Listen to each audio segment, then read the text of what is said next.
여러분 지금 우리는 장마철을 보내고 있죠. 방금 보여드렸던 영상은 제가 어제 저녁에 설교를 이제 마무리 정리하면서 그 장마 때문에 전국적으로 이제 비 피해를 입은 장면들이 인터넷 영상의 뉴스로 짤막하게 올려져 있는 것들을 좀 이렇게 살펴보다가 이 부분을 좀 함께 나눠봐야겠다라는 생각이 들었어요.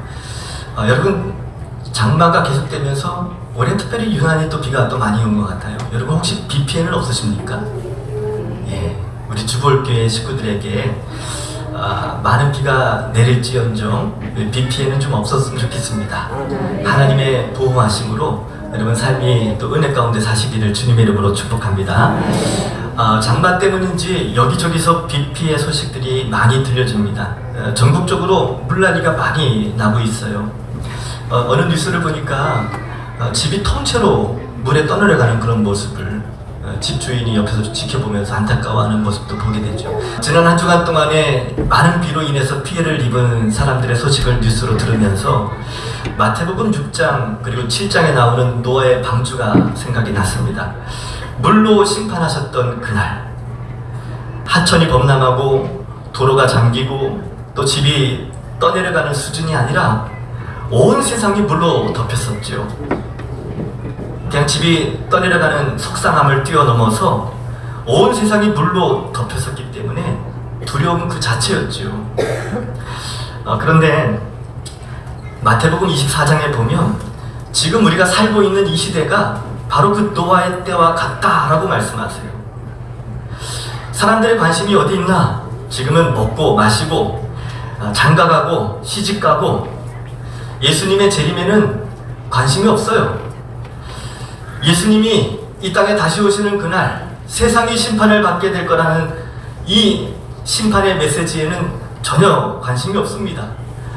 우리가 이 땅을 살아가면서 눈에 보이고 느끼고 감각하는 것에는 관심이 많지만 천국에 대해서는 아직도 먼 거리가 있는 것처럼만 생각하고 살아가는 거지요. 여러분 이 마태복음 24장을 종말장이라고 이야기하는데 마지막 때가 되면 나타나게 되는 그런 모습들을 말씀하고 있는 거예요. 42절에 보니까 깨어있으라. 그 결론이 그러므로 깨어있으라. 언제 주님께서 임하는지 알지 못하기 때문에 깨어있으라고 말씀하고 계시는 거죠. 지금이 바로 그런 때인 거죠. 여러분 이 마태복음 24장에 보면요, 마지막 때에 마지막 주님이 다시 오시는 그날이 임박하면 어떤 징조가 일어나게 될지 주님이 먼저 다 가르쳐 주셨어요. 먼저는 사람의 미혹을 주의하라는 거죠. 그게 뭔 말입니까? 사람의 미혹이라는 것은 사람이 자기가 이 시대의 구원자다, 재림주다, 자기가 그리스도다 라고 말하면서 많은 사람들을 미혹할 것을 말씀한 거죠. 우리 이 시대에 누가 있죠? 안사람 같은 사람, 박태선, 정명석, 이만희 이런 사람들이 바로 사람이 자기가 구원자라고 이야기하면서 많은 사람들을 미혹하는 거짓 선지자들인 거지요. 그리고 두 번째, 난리와 난리 소문들이 펼쳐진답니다. 여러분 우리는 들려지는 소식들을 너무 이렇게 지극히 좀 제한이 되어 있어요. 근데 세계적인 어떤 소식들을 뉴스로 좀 들어보면 전 세계가 난리입니다. 전 세계가 난리예요. 지난 주간에도 이 캐나다가 또 어느 지역에 또 불이 잔뜩 나서 힘들었잖아요.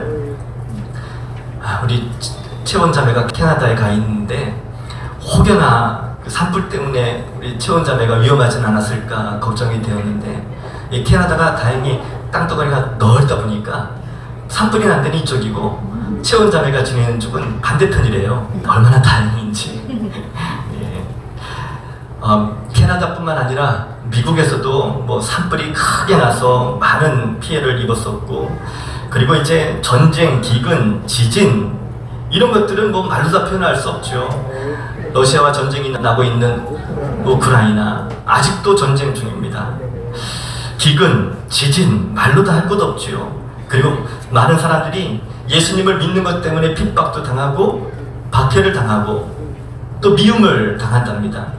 예수님을 믿는 것 때문에 세상 사람들로 하여금 미움을 당한대요. 지금 우리 한국교회도 그런 모습인 거죠. 자, 이런 모습들 가운데 거짓 선지자들이 미혹하고 사랑이 식어지기도 합니다. 이단들이 교회에 들어와서 교회를 혼란스럽게 하고 많은 사람들을 마음을 뒤흔드니까 교회에도 점점 사랑이 식어져 가고 메말라 갑니다. 마음이 점점 간팍해져 가는 거죠. 다툼이 일어나고 분열이 생깁니다. 사랑이 식어지는 거예요. 여러분, 이런 모습들이 이 마지막 시대가 되면 나타나게 될 징조인 것을 주님이 이미 벌써 2000년 전에 제자들에게 가르쳐 주셨고, 이 마태라는 제자를 통해서 성경에 기록하게 하셨고, 또 오고 오는 모든 세대의 교회들로 하여금 이 복음서, 이 마태복음 24장을 읽게 하시면서 경각심을 불러일으키고 또 끝까지 믿음을 지킬 것을 말씀하고 있는 거지요. 자, 이런 말씀에 마지막 시대가 되면 나타나게 되는 이 징조에 대해서 말씀하시면서 이어지는 이 마지막 그 부분에 나오는 말씀이 중요한 말씀이 나와요. 13절 말씀 보시면요. 13절. 자, 같이 한번 읽어보실까요? 시작. 그러나 끝까지 견디는 자는 뭘 얻으리라고요? 그렇죠. 이런 상황 가운데서도 끝까지 믿음을 지키는 자에게 구원을 주신대요. 네. 여러분, 예수님이 다시 오시는 그날이 언제 이루어지냐? 우리 14절인데요. 14절 같이 읽습니다. 시작. 이 천국 복음이 모든 민족에게 증언되기 위하여 온 세상에 전파되리니 그제야 끝이 오리라. 예수님의 다시 오시는 그날이 언제냐 하면 천국 복음이 땅 끝까지 전파되면 그때 우리 주님이 다시 오신다는 거죠. 천국 복음이 뭡니까? 십자가 복음, 천국 복음. 죄인이 죄사함을 얻어서 하나님의 자녀가 될 수 있는, 구원함을 얻을 수 있는 천국 복음, 그게 바로 십자가 복음입니다.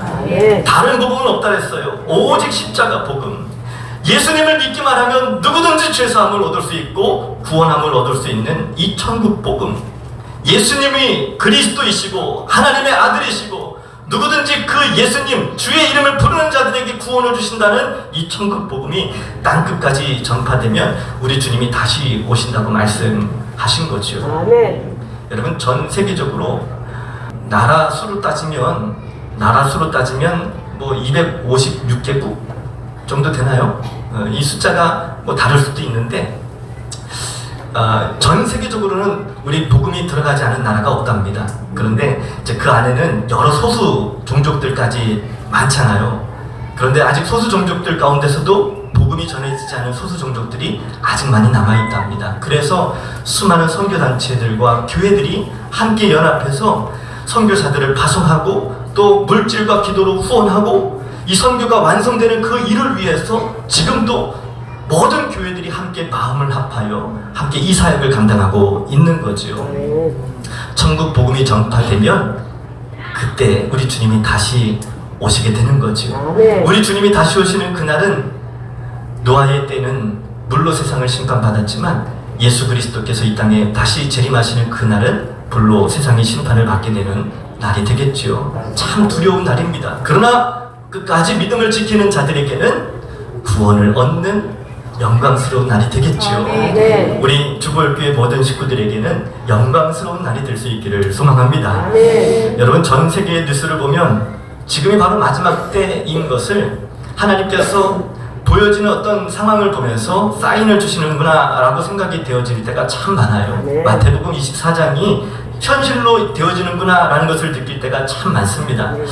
독일 서부라든지 벨기에, 네덜란드 이런 나라들에게도 지금 폭우가 많이 쏟아져서 수많은 사람들이 사망하기도 하고 또 실종되기도 하고, 어느 마을은 또 이 15분 만에 마을이 다 통째로 잠겨버리는 일도 벌어지고 2차 세계대전보다 더 심각한 피해 상황이 지금 벌어지고 있답니다.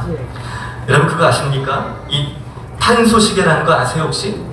독일의 연구기관인 MCC라는 기관에서 운영하는 탄소시계로 지구의 수명이 얼마 남았나 하고 측정을 해보니까 6년 11개월이랍니다. 그런데 저게 작년 치수예요, 작년. 그러면 벌써 1년이 지나갔으니까 5년 10개월 정도 남은 거죠. 많이 남은 겁니까? 우리 장천훈 집사님 110세까지 사셔야 되는데 지구의 수명은 6년 11개월밖에 안 남았다니까. 네. 여러분, 우리가 탄소를 유발하는 그 공업 제품들이 많잖아요. 이런 것들을 그냥 막 생각 없이 쓴다든지 자연을 훼손하게 되면 지금처럼 가면 저 정도밖에 시간이 허락이 안 된다는 거죠. 그래서 지금 나라별로 이 탄소를 줄이기 위해서 이제 좀 정신을 차리고 조금 탄소를 줄이는 그런 운동들을 펼쳐나가는 그런 모습들을 보게 됩니다. 이런 탄소 때문에 지구 온난화가 펼쳐지기도 하고 기후 재앙이라든지 대기가 불안정해지고 폭염이 심해지고 또 심지어는 북극에 있는 얼음이 녹아서 해수면이 높아지고 폭우, 벼락, 우박. 지난주 중국에 보니까 우박이 아주 엄청 많이 내렸더라고요. 돌덩이 같은 우박. 수박통, 머리통이라고 할 뻔했어요. 수박통 같은 우박이 떨어져서 많은 피해를 입었다는 소식을 또 듣게 됐는데, 우박이라든지 열대야, 폭염, 태풍 등 이 전 세계가 점점 진통을 겪고 있는 그런 모습들을 보게 되죠. 종말이 다가오고 있다는 사실을 우리가 눈으로 직접 볼 수 있는 현실입니다. 누가복음 17장에도 이 마태복음 24장에 있는 말씀과 더불어서 누가라는 제자도 예수님께서 재림하실 때 이 성도들을 바라보시면서 걱정하셨던 그 모습을 기록한 내용이 있어요. 왜 예수님이 재림하실 때 지내게 되는 성도들을 생각하시면서 예수님이 걱정을 하셨을까요? 말하자면 2000년 전에 지금 2000년 후에 살아가는 우리들의 모습을 보면서 예수님이 걱정하시면서 한탄하신 그런 장면을 누가라는 제자가 기록한 거지요. 왜 예수님은 그렇게 한탄하셨을까요? 마지막 재림의 때에 준비되지 않은 채로 사는 사람들을 바라보시면서 안타까운 마음으로 한탄하신 거죠. 그래서 누가복음 17장에 보시면요, 26절 이하에 노아의 때에 된 것 같이 인자의 때도 그러하리라. 그러면서 노아가 방주에 들어가던 날까지 사람들이 뭐 하고 지낸 거예요? 먹고 마시고 장가들고 시집 가더니 홍수가 나서 온 세상이 다 멸망하기까지 사람들이 눈치를 채지 못하고 시집가고 장가가고 먹고 마시고 즐기는 일에 마음을 다 썼다는 거죠. 심판을 준비하지 못하던 이 노아의 시대의 사람들과 같이 이 마지막 시대를 살아가고 있는 사람들이 그런 모습으로 살아갈 거라는 거지요. 여러분, 무서운 심판이 임하게 될 것을 주님이 먼저 말씀하고 계시는 거예요. 온갖 흉악하고 심각한 죄들이 주변에서 많이 일어나고 있습니다. 그래서 그런 모습들을 보면서 야, 참 말세다, 말세야, 이런 말들을 참 많이 하죠. 그러나 예수님께서는 사람들이 저지르는 죄에 대해서 특별히 언급하지 않고 주님이 걱정하신 것은 하나님의 자녀들이 마치 먹고 마시고 학교 가고 일하고 집 사고 차 사고 시집 가고 장가 가고 이런 것들을 위해서 태어난 사람들처럼 인생을 살아가는 그런 모습들을 바라보시면서 안타까워하신 거죠. 여러분, 뭐 시집 가고 장가 가는 게 문제입니까? 학교 가는 게 문제입니까? 직장 생활하는 게 문제예요? 그런 의미가 아닙니다. 문제는 그게 인생의 전부인 것처럼 생각하고 살아가는 것이 문제죠. 다시 오실 주님 앞에 설 때 전혀 준비하지 않고 살고 있는 것이 문제라는 겁니다. 여러분, 우리는 흉악한 죄는 짓지 않고 살아갈지 몰라요. 나름대로 그래도 하나님 자녀이기 때문에 죄를 짓지 말아야지, 이런 생각으로 흉악한 죄는 짓지 않을지 모릅니다. 그러나 우리가 생각해보면 나도 모르게 세상 속에 푹 빠져서 세상 속에서 살아가는 그런 모습들을 발견하게 될지도 모릅니다. 이것이 두려운 일이죠. 마지막 날을 준비하지 않고 살기 때문에 세상에 빠져 살게 되는 거죠. 여러분, 초대교회 성도들에게는 엄청난 핍박이 있었습니다. 그럼에도 불구하고 초대교회 성도들은 그 모든 핍박을 다 이겨낼 수 있었어요. 여러분, 초대교회 성도들이 그 많은 핍박과 박해를 다 이겨낼 수 있는 힘이, 그 원동력이 어디서 온 줄 아십니까? 그들에게는 예수님이 곧 다시 오실 거라는 재림의 신앙이 있었기 때문이지요. 그래서 아무리 핍박이 오고 교회에 위기가 찾아와도 어떻게 살아야 할지, 무엇을 위해 살아야 할지 초대교회 성도들은 알고 있었습니다. 하나님께서 그 교회를 그래서 살려내셨고 성도들은 지금까지 계속해서 교회를 이어오게 하신 거죠. 그런데 지금 이 시대의 수많은 교회들의 모습을 보면 초대교회 성도들처럼 주 예수여 어서 오시옵소서, 마라나타, 이런 믿음을 가지고 이 재림신앙의 신앙을 가지고 살아가는 교회들이 많지 않은 것 같아요. 참 안타까운 그런 모습들이죠. 여러분은 어떠십니까?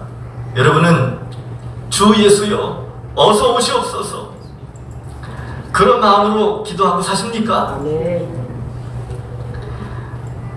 그런데 여러분, 대부분 성도들이 이런 기도를 잘 못합니다.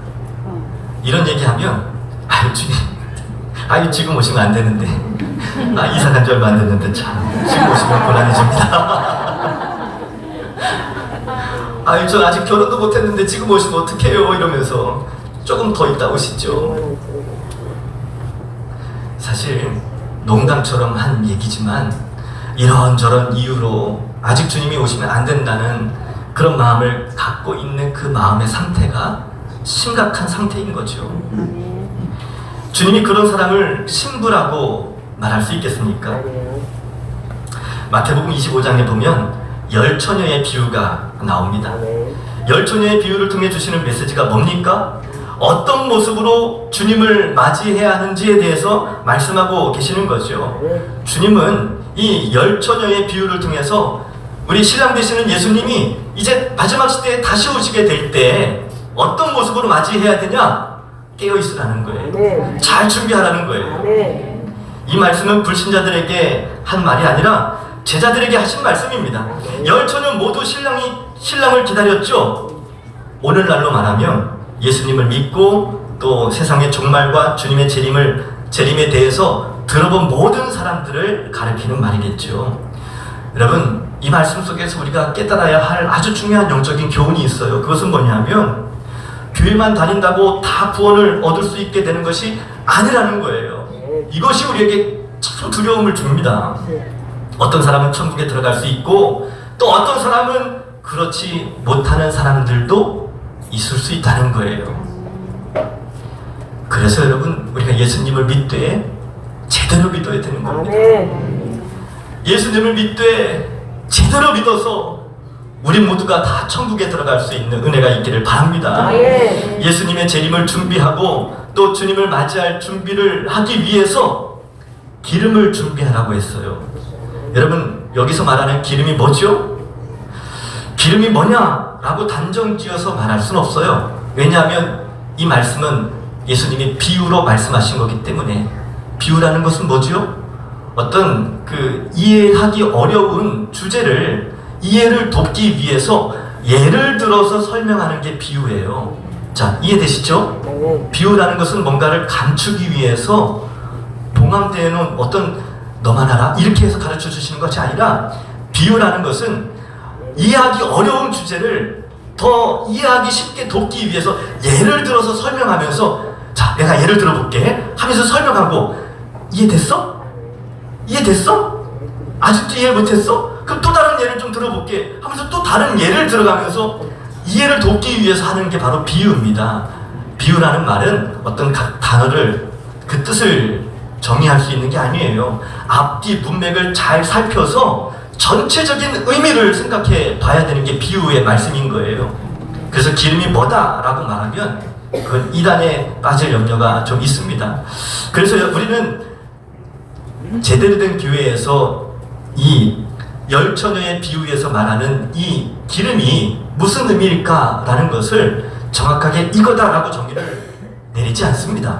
다만 이 기름이라는 것은 예수님이 신랑으로 이렇게 비유해서 신랑을 준비하는 신부들이 어떻게 준비해야 되는가, 어떻게 준비해야 되는가, 이 등불이 꺼지지 않도록 기름을 준비해야 되는데, 그럼 이 기름이 지금 우리들에게는 뭘 의미하는 건가? 여러분, 불이 꺼지지 않는다는 말은 깨어있으라는 말이겠죠. 전체적인 앞뒤의 문맥을 잘 살펴서 생각해보면 깨어있으라는 거예요. 불이 꺼지지 않도록 잘 준비하라는 겁니다. 기름이 떨어져서 불이 꺼지게 되면 어떻게 돼요? 신랑을 나가서 맞이할 수가 없다는 거예요. 그래서 말씀을 묵상하다 보면 어떤 분은 이 기름을 성령이라고 그렇게 마음으로 받아들인 사람도 있고, 어떤 사람들은 이 기름을 성도들의 착한 행실로 그렇게 묵상하시는 분들도 있어요. 다 맞는 말입니다. 같은 의미예요. 우리가 준비하고 살아야 할 기름이 바로 이런 것들이죠. 저는 이 기름을 믿음이라고 표현하고 싶어요. 십자가 복음 안에서 얻은 구원의 확신, 죄사함의 확신, 자녀됨의 확신, 아멘. 이런 믿음인 거죠. 아멘. 이 믿음을 굳게 붙잡으라는 거예요. 아멘. 이런 믿음의 확신이 있는 사람들의 마음에는 성령께서 함께 하시겠죠. 아멘. 그런 사람들은 착한 행실을 열매로 나타나면서 살게 되는 거예요. 아멘. 여러분, 그래서 우리가 이 믿음 안에 살아야 되는 것입니다. 아멘. 우리를 구원하신 예수님을 더 뜨겁게 사랑하고 주님과의 어떤 친밀함을 누리면서 주와 함께 동행하는 삶을 살아야겠죠. 아멘. 기름을 준비하지 못했던 처녀들에게 신랑이 이렇게 이야기합니다. 같이 한번 해볼까요? 자, 12절 말씀인데요. 12절 시작. 대답하여 이르되 진실로 너희에게 이르노니 내가 너희를 알지 못하노라. 신랑이 신부를 내가 너를 알지 못하노라, 이렇게 말하게 될 수도 있다는 거죠. 여러분, 주님과 함께 동행하는 삶을 살지 않으면, 주님을 향한 우리들의 사랑을 세상에 빼앗기게 되면 주님과의 친밀함이 사라지겠죠. 주님과의 인격적인 만남이 사라지겠죠. 주님과 서먹해져요. 어떻게 주님의 다시 오시는 그날에 주님을 맞이할 수 있겠습니까? 그래서 우리는 주님과 함께 믿음으로 주님을 만나는 그날을 준비하셔야 되는 거예요. 주님이 다시 오시는 그날에 눈앞에 우리를 찾아온 주님 앞에 손을 내밀면서 처음 뵙겠습니다, 이렇게 될 수 있을까요? 그럼 큰일 나는 거예요. 악수하면서 아유 처음 뵙겠습니다, 아유, 이렇게 되면 큰일 나는 겁니다. 예수님을 눈으로 직접 보는 순간이 찾아온다 할지라도 우리는 그동안 우리 마음속에 함께 하시는 예수님을 인격적으로 함께 만나고 동행하는 삶을 사는 인생을 산다면, 우리 주님이 재림하시는 그날에 주님 드디어 오셨군요. 얼굴을 직접 얼굴과 얼굴을 맞대면서 보지 않았어도 주님을 만나는 순간 주님이신 것을 느낄 수 있겠죠. 아멘. 사랑하는 사람들이기 때문에 그렇습니다. 사랑하는 관계이기 때문에 그런 거예요. 주님의 재림 신앙이 너무나도 중요하기 때문에 지금 이 마지막 시대에 마귀가 온갖 미혹으로 성도들의 마음을 혼란시키고 있어요. 우리들의 마음속에 주님의 재림에 대한 믿음, 이 종말에 대한 믿음을 빼앗으려고 온갖 방법으로 성도들의 마음을 뒤흔들고 있죠. 그래서 사실 온갖 이단들을 총동원해서 이 성도들을 또 미혹하기도 하고 교회를 어지럽히기도 합니다. 온갖 이단들이 한결같이 뭘 주장하냐면 이 종말신앙, 이 재림신앙을 가지고 장난질을 해요. 재림에 대한 신앙은 어리석은 거야, 아니면 종말에 대한 신앙은 골치 아픈 거야, 난 그런 거 듣고 싶지 않아, 성도들로 하여금 이런 마음을 갖게 만드는 마귀의 역사가 있다는 사실을 분별하셔야 됩니다.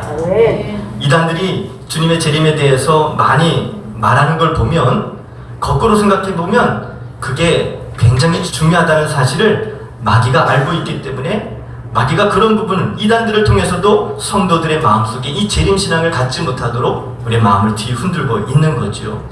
재림신앙이 그만큼 중요하다는 것을 반증해주고 있는 겁니다. 마귀가 노리는 것이 뭐겠어요? 예수님의 다시 오신 주님의 재림을 무시하고 살도록 만드는 것 아니겠습니까? 성도들로 하여금 무관심하게 만드는 거예요.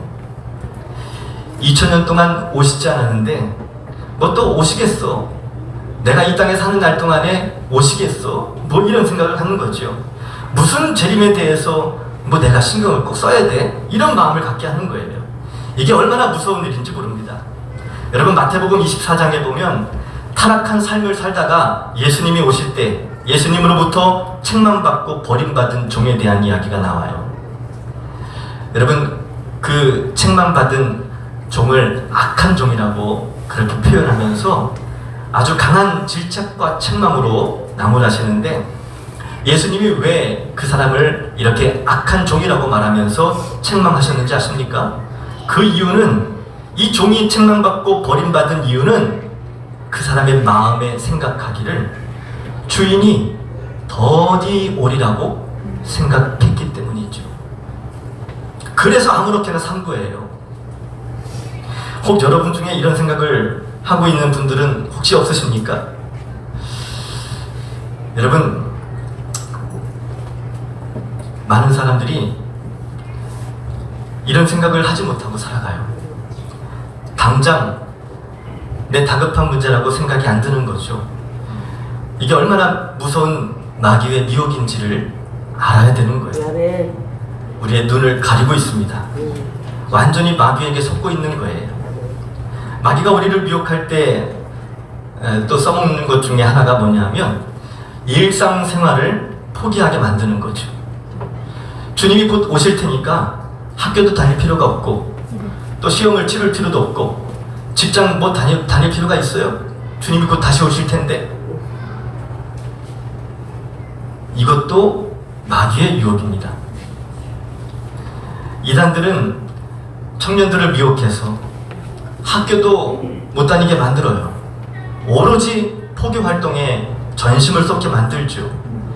그래서 여러분 뭐 안산홍 증인이라든지 뭐 신천지라든지 이런 데 미혹을 당하게 되면 김밥 한 줄 먹어가면서 학점도 겨우 F 학점 면할 정도로 그 대학생들이 그 젊음의 시기 미래를 준비하면서 살아야 할 그 젊음을 그 모든 시간을 다 빼앗겨요.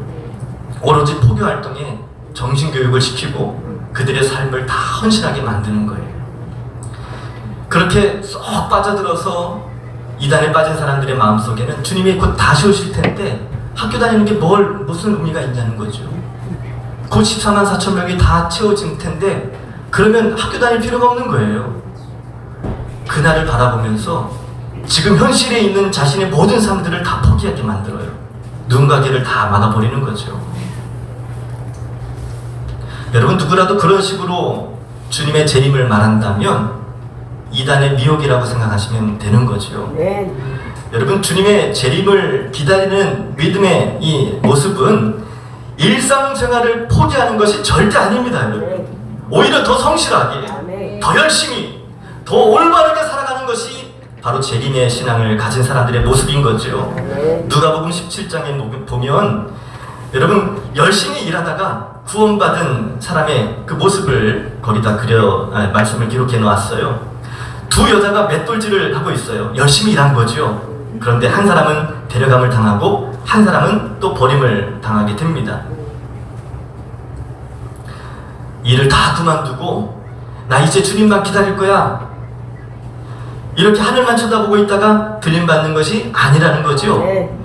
종말 신앙을 가진 사람들은, 예수님의 다시 오시는 그날을 맞이하는 믿음을 가지고 살아가는 사람들은 현실을 도피하는 것이 아니라 오히려 더 성실하게, 더 열심히, 학생들은 더 열심히 공부해야 되고요, 직장인들은 더 직장에서 성실하게 빛과 소금의 역할을 감당하면서 하나님 자녀답게 살면서 주변에 믿지 않는 사람들에게 본을 보이면서 예수님의 사랑을 전하고 복음을 증거하는 삶을 살아야 되는 거예요. 한 영혼이라도 더 구원을 하기 위해서죠. 더 성실하셔야 돼요. 더 신실하셔야 돼요. 주님의 재림을 기다리는 사람들이라면 영혼 구원을 위해서라도 더 신실하게 사셔야 돼요. 가까이에 있는 사람들을 먼저 전도하세요. 길거리에 모르는 사람들 전도하려고 애쓰기보다 먼저 내 주변에 있는 사람들을 전도하려고 애쓰세요. 그게 더 효과적입니다. 우리 주변에 아직 복음을 알지 못하는 사람들이 얼마나 많습니까? 물론 거리 전도도 필요하죠. 하지 말라는 것 아닙니다. 다 필요하지만 우선순위가 있는 거예요. 여러분의 시간을 어디에 투자하시겠습니까? 사랑하는 가족들, 일부러 또 한 번 더 만나는 거예요. 자녀들을 한 번 더 찾아가는 거죠. 형제들을 일부러 더 한 번 더 찾아가는 거예요. 왜 찾아가죠? 예수님 사랑 전하려고, 예수님의 사랑을 나누기 위해서 가는 거죠. 가서 뭐 하셔야 됩니까? 밥 사셔야 돼요. 얻어먹고 오지 마시고 밥 사십시오. 돈은 그럴 때 쓰는 거예요. 밥을 사실 때 좋은 걸로 사세요. 손해볼 일이 있으면 먼저 손해보세요. 믿지 않는 형제들과 다툴 일이 있을 때 일부러 져주세요. 우리들의 희생과 섬김이 필요합니다. 희생의 대가 없이 복음이 전파되지 않아요. 예수님은 도살장에 끌려가는 양같이 잠잠하게 그저 그 십자가의 그 발걸음에 순종하셨어요. 왜요? 우리를 구원하시려고. 우리도 마찬가지입니다. 하고 싶은 말 많고 주장하고 싶은 내용이 많아도 참는 거예요. 그게 희생이죠. 예수님처럼 희생하고 예수님처럼 섬겨야, 그래야 사랑하는 우리 주변에 믿지 않는 사랑하는 가족들, 지인들, 직장 동료들, 친구들, 그래야 주님 품으로 돌아올 수 있는 거예요. 로마서 13장 11절에서 14절, 오늘 함께 읽었던 본문의 말씀인데요. 네, 같이 한번 읽어보시겠습니다. 시작. 또한 너희가 이 시기를 알거니와 자네가 깰 때가 벌써 되었으니 이제 우리의 구원이 처음 믿을 때보다 가까웠습니다. 밤이 깊고 낮이 가까웠으니 그러므로 우리가 어둠의 일을 벗고 빛의 갑옷을 입자. 낮에와 같이 단정히 행하고 방탕하거나 술 취하지 말며 음란하거나 호색하지 말며 다투거나 시기하지 말고 오직 주 예수 그리스도로 옷 입고 정욕을 위하여 육신의 일을 도모하지 말라. 여러분, 예수님의 재림을 기다리는 재림신앙을 가진 사람들은 모든 삶에서 주님과 함께 동행하는 삶을 삽니다. 아멘이시죠? 그 주님을 바라보는, 동행하는 삶을 사는 거죠. 여러분, 주님을 바라보고 주님과 함께 동행하는 사람이 어떻게 호색할 수 있겠습니까? 어떻게 더러운 일을 행하면서 어떻게 다투고 시기하고 술 취하며 살 수 있겠습니까? 주님과 동행하는 삶이 그리스도의 옷을 입고 사는 것이고 빛의 갑옷을 입고 사는 것이라고 말씀하고 있어요.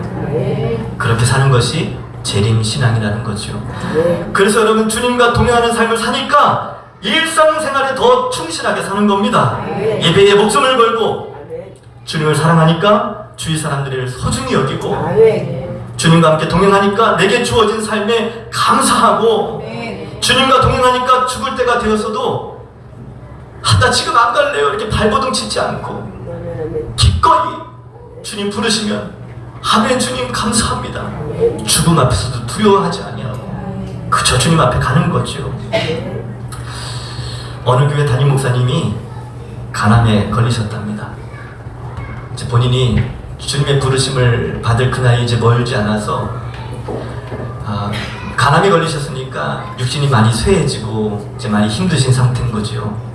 그래서 이 목사님이 새벽 예배나 수요 예배, 뭐 철야 예배 이런 예배 시간에는 설교를 못 하시고 그냥 오롯이 그냥 주일 예배만 설교를 이렇게 하시는데, 이분이 간암 걸리기 전보다 이상하게 교회가 더 크게 부흥했답니다. 이유가 뭘까 생각해 보니까 매 주일 이 목사님의 설교를 들으면서 사람들이 그 마음에 얼마나 마음에 감동이 되든지 설교를 들을 때마다 눈물바다가 되었대요. 그도 그럴 것이 이 간암에 걸린 이 목사님이 내 인생이 이제 얼마 안 남았구나 라고 생각이 되어지니까 주일마다 설교하는 그 메시지가 얼마나 소중하다 생각이 되었겠어요. 그러니까 사랑하는 성도들에게 유언처럼 하고 싶은 말을, 꼭 우리 성도들이 들어야 될 말을 하셨겠죠. 주라, 주는 자가 받는 자보다 복이 있다. 여러분, 주는 삶을 사셨습니까? 그동안 움켜쥐는 삶을 살았다면 이제는 나눠주는 삶을 사십시오. 그렇게 설교하신 거죠. 용서하라, 사랑하라. 여러분, 원수 맺었던 사람들과 화해하십시오. 천국에서 어떻게 만날 것입니까? 제가 지금 한다는 얘기가 아니라 그 목사님이 그렇게 막 호통치시면서 하셨대요. 남에게 원망 들을 말, 상처될 말을 하지 마십시오. 엄히 경고하면서 막 말씀을 전하신 거죠. 하나님이 주신 사명을 위하여 죽도록 충성하십시오. 우리는 언젠가 다 주님 앞에 섭니다. 아무것도 아닌 일을 위해서 목숨을 걸다시피 살았지만 사명을 위해서 한 것이 없다면 하나님 앞에서 어떻게 설 수 있겠습니까? 이런 설교로 막 도전했다는 거죠. 그런 말씀을 듣고 성도들이 마음에 어떤 강한 책망의 마음도 느끼기도 하면서 감동을 받고 은혜를 받았어. 새롭게 도전도 되고, 그래서 삶이 변화되면서 교회도 분위기가 정신을 차려야겠다 이런 마음으로 된 것 같아요. 그러니까 그 교회 성도들이 더 열심을 내고 제대로 믿음 생활을 살아보려고 또 새롭게 도전하고 변화된 모습을 살아가니까 교회가 점점 새롭게 부흥하는 모습으로 변화되었다는 거죠. 간암을 걸려야 되나 싶은 생각이 들었어요. 아직 젊은데, 그쵸 장로님? 그냥 걸렸다 생각하고 그냥 막 설교할까요? 유언처럼 설교를 해야 사실은 전하는 자도 간절하고 듣는 사람들도 간절할 텐데, 여러분 뭐 간암이 걸리지 않아도 말씀을 전하는 목사님들이 다 유언처럼 마지막 설교처럼 말씀을 전해야겠죠. 예배를 드리면서 또 말씀을 듣는 성도님들의 마음은 어떻습니까? 오늘 이 설교가 내 인생의 마지막 설교구나, 주님이 내게 주시는 마지막 메시지구나, 마지막 경고구나 라는 마음으로 말씀을 받는다면 우리의 삶이 변화되지 않을 사람이 누가 있겠습니까? 기적이 일어나겠죠. 우리 삶이 놀랍게 변화되겠죠. 우리 교회 또한 놀라운 부흥의 역사가 일어나게 될 것입니다. 여러분, 오늘 말씀을 들으시면서 우리 스스로에게 한 번쯤 질문을 좀 해보았으면 좋겠습니다. 나는 다시 오실 주님을 맞이할 준비를 하고 있었는가? 나는 이제 곧 다시 오실 주님을 맞이할 준비를 하고 있었는가? 만약 지금 내가 방탕하고 술 취하고 음란하고 호색하고 다투고 시기하고 정욕을 위해 육신의 일에 빠져 있다면 반드시 회개하셔야 됩니다. 이런 삶을 살고 있다는 것은 정말 심각한 문제죠. 이 모든 것들이 죄이기 때문이기도 하지만 이런 삶을 살아가는 삶의 모습은 결코 주님과 동행하는 삶이 아니기 때문입니다. 이런 삶의 모습으로 살아가는 사람들은 주님과 동행하지 않고 있다는 증거이기 때문에 무서운 거죠. 여러분 꼭 기억하십시오. 지금 있는 모습 그대로 우리가 주님을 만나게 됩니다. 열심히 살았다고 안심할 수 있는 게 아닙니다. 가정과 직장을 위해서 열심히 살았지만 하나님과의 관계는 엉망인 채 살아가는 사람들도 많아요. 여러분은 지금 무엇을 위해 열심을 내고 계십니까? 그 열심은 과연 누구를 위한 열심입니까? 우리 모두가 다 마지막 때에 우리 주님을 만나게 되는 그 순간이 올 텐데, 열처녀 비유에서 나오는 지혜로운 여인들처럼 우리가 믿음으로 기름을 잠을 준비하듯이 믿음을 잘 지켜서 우리 주님이 다시 오시는 그날에 기쁨으로 우리 신랑 되신 예수님을 맞이하는 우리 믿음의 사람들이 다 되시기를 주님의 이름으로 축복합니다. 우리 함께 찬양 드리실까요? 주님 다시 오실 때까지 우리 주님 앞에서 말씀을 들었다면 우리의 마음을, 우리의 삶을 돌아보면서 새롭게 하나님 앞에 결단하는 시간을 가져야겠죠. 네, 주님, 제가 주님 다시 오시는 그날까지 이 믿음의 걸음을 끝까지 가겠습니다. 우리 가사를 생각하시면서 주님 앞에 결단하며 고백하겠습니다. 주님 다시 오실 때까지, 주님 다시 오실 때까지 나는 이 길을 가리라. 좁은 문 좁은 길, 좁은 문 좁은 길, 나의 십자가 지고 나의 가는 이 길 끝에서, 나의 가는 이 길 끝에서 나는 주님을 보리라. 영광의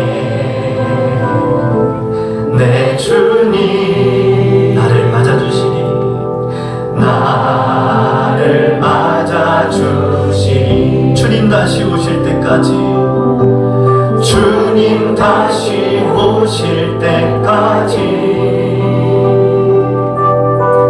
나는 일어나 달려가리라. 주의 영광 온 땅 덮을 때 나는 일어나 노래하리. 내 사모하는 주님, 내 사모하는 주님, 온 세상 구주시라. 내 사모하는 주님, 내 사모하는 주님, 영광의. 우리 다 같이 자리에서 일어나서 주님 다시 오실 때까지 결단하며, 주님 다시 오실 때까지 나는 일어나 달려가리라. 나는 일어나 달려가리라. 주의 영광 온 땅 덮을 때 나는 일어나 노래하리. 내 사모하는 주님, 내 사모하는 주님, 온 세상 구주시라. 내 사모하는 주님, 내 사모하는 주님, 영광의 왕이시라. 우리 가슴에 두 손을 모아보겠습니다. 이 시간에 우리 함께 합심하여 우리 들었던 말씀을 생각하시면서 우리 결단의 고백을 우리 기도로 주님께 하며 나아가길 원하는데요. 여러분, 교회를 다니면서도 예배만 드리는 신앙생활을 했던 우리들의 모습을 이제는 정리하셔야 됩니다. 주님이 나와 함께 하시겠지 하는 마음으로 만족해서는 안 되는 거죠. 지금 내가 정말 주님과 함께 동행하며 살고 있었는지를 확인하셔야 되는 거예요. 하나님 나라, 하나님의 인재, 여러분 이런 주제에 관심이 가끔 생각이 났다면 큰일인 거예요. 너희는 먼저 하나님의 나라와 그의 의를 구하라고 말씀하셨어요. 내 삶의 우선순위가 하나님의 나라와 의에 있는지 확인해 보셔야 됩니다. 내가 매 순간 주님과 함께 동행하는 삶을 살아왔는지를 확인해 보셔야 되는 겁니다. 우리 주님이 다시 오시는 그날, 이런 주님과 동행하는 삶을 살지 않았던 사람들에게 엄한 경책과 함께 경고의 메시지로 오늘 주님께서 우리에게 말씀하고 계시는 거죠. 인생의 마지막 순간에는 후회와 두려움이 되지 않도록 하나님께서 오늘 우리에게 돌이킬 기회를 주신 거죠. 하나님, 내가 오늘을 살아가면서 바로 오늘이 내 인생의 마지막 날처럼 주님을 만나는 그 순간을 준비하는 삶을 살게 하여 주옵소서. 깨어있는 믿음으로 내가 어느 때든지 내가 주님과 함께 동행하는 삶을 살게 하옵소서. 내 생각과 마음 가운데 세상에 관심이 두었던 것 다 주님께 돌이키겠습니다. 내 마음과 생각이 오직 주님께 초점을 맞추고 내 인생에 오직 주님과 함께 동행하는 인생을 살겠습니다. 우리 주님 앞에 결단의 고백을 올려드리면서 들었던 말씀을 생각하시면서 2분 정도 함께 결단의 고백으로 우리 함께 기도하시겠습니다. 주님 감사합니다. 주님, 오늘도 우리에게 거룩한 주일에 하나님을 예배하며 하나님께서 우리에게 주시는 이 메시지를 통하여, 말씀을 통하여 하나님 이 마지막 시대를 살고 있는 우리들이 어떤 모습으로 인생을 살아야 할지 오늘 이 말씀을 통해서 깨닫게 하시네 감사합니다. 주님, 우리에게 허락하신 이 복음 안에서 우리가 이 새 생명을 얻은 하나님의 백성답게, 하나님의 자녀답게 우리가 인생을 살아갈 때에 두렵고 떨림으로 구원을 이루게 하시고, 하나님 어느 때든지 주와 함께 동행하며 주님께서 우리에게 허락하신 이 영생을 누리며 주님 다시 오실 그날을 기다리며 주님 우리가 인생을 살기를 원합니다. 주님, 우리 마음 가운데 세상의 헛된 생각들, 주님 모든 더러운 죄악들을 다 벗어버리고 주와 함께 동행하며 주님이 기뻐하시는 삶을 선택하며 살기를 원합니다. 주님, 우리